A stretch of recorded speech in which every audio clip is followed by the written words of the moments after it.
The story took place in a small town located in western China. This town was isolated, so it had not developed much until now. The following story was all about my grandfather's experiences.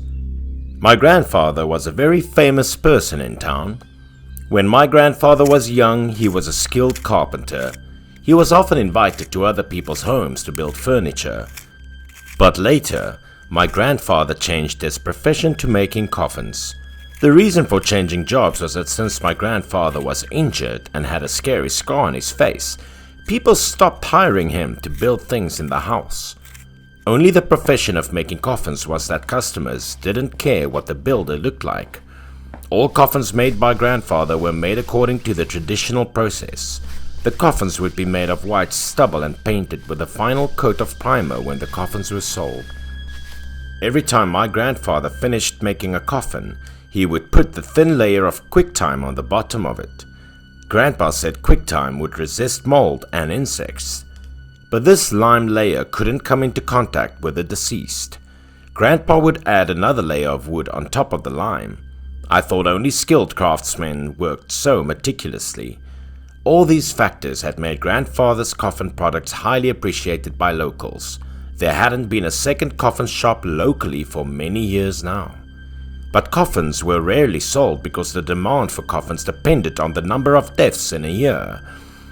In most of his free time, Grandpa used to sit on the recliner in front of the shop.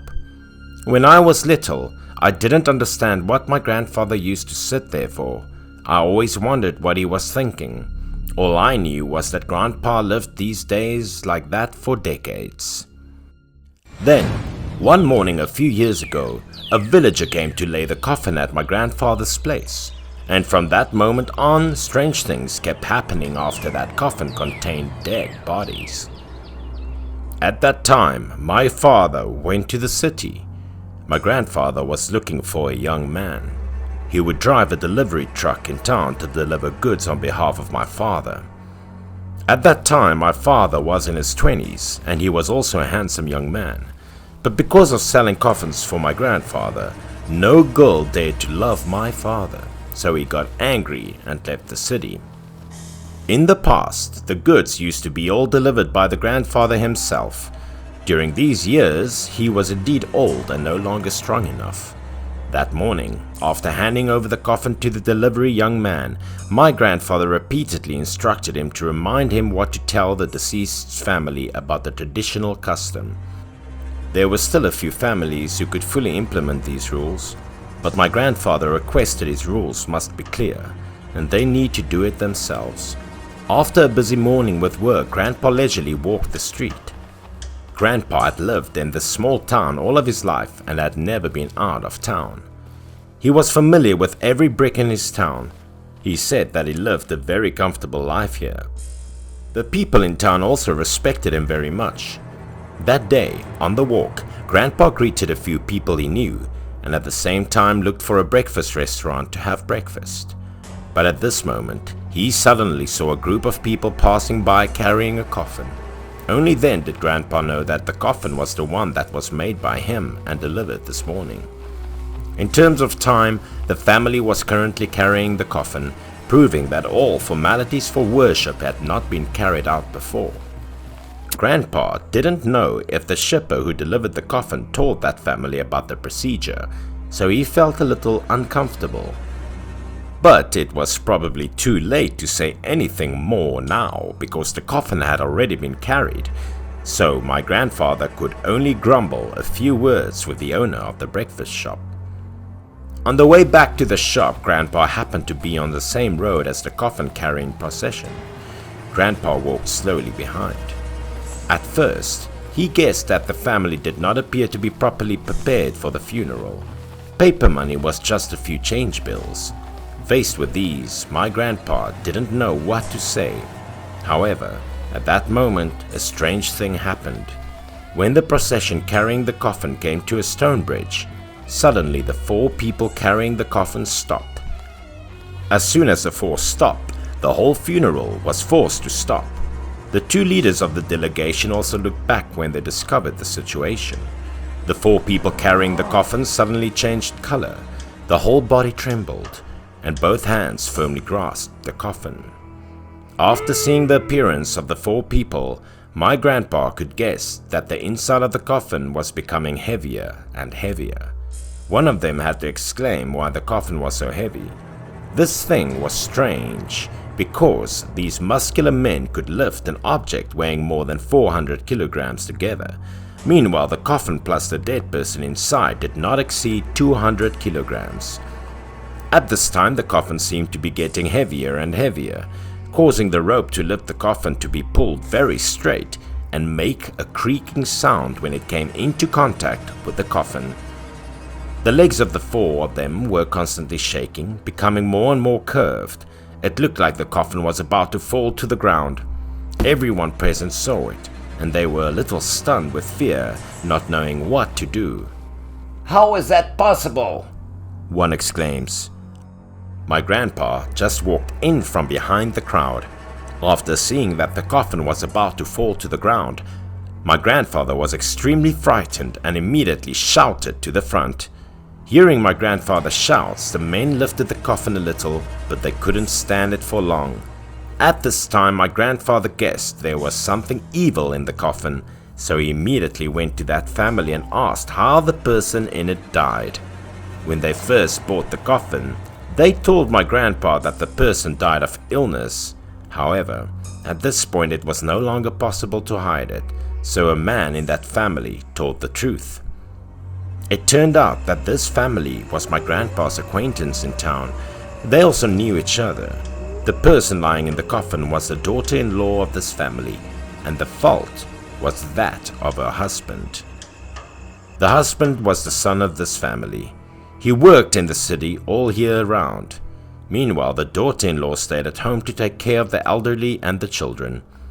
One evening 3 days ago, the husband suddenly came home from the city. But when he got home, he sat down at the table, bowed his head, and said nothing. At first, the wife thought her husband was tired of driving, so she did not ask much. She wanted to cook some dishes for her husband. But at this moment, her husband suddenly said something. The husband did not bring any good news, but wanted a divorce. "I'm back for a divorce. I have another woman, and we have a child together in the city," the husband asserted. With the story of the husband dating other women in the city, the wife had guessed for a long time. However, she was still afraid that unreasonable questions of jealousy would affect their relationship if it was not true. But she did not expect the husband to be so heartless. He returned after many months and bluntly wanted to divorce her because of another woman. After hearing his words, the wife was speechless all night. Then, after a while of silence, no one spoke. They decided to go to sleep. The two lay with their backs to each other all night. The husband felt ashamed. He wanted to open his mouth to talk to his wife many times, but in the end he still didn't know what to say. He knew that his wife had not slept and cried all night. He was the one to blame. Unexpectedly, that night, a terrible thing happened that no one could have foreseen. After a restless night, the husband fell asleep without realizing it. When it was just dawn, he woke up and was surprised to find that his wife was still asleep. This made him realize something was wrong because his wife usually got up early to clean the house. Lying for a long time, he still did not hear his wife speak. When he turned around and saw his wife lying across from him, the husband suddenly trembled with fear. He must have seen something terrible. It turned out that his wife had taken poison to commit suicide last night. Her face was blue and purple because she was poisoned. Her nose was bleeding. The story happened so suddenly the husband also knew he had no face to tell the truth, so he lied that his wife died from a stroke. Grandfather heard the story with a sigh because the family didn't tell the story of the other daughter-in-law to him. This position was a bridge. The water under the bridge was cloudy, making it easier to aggravate this injustice.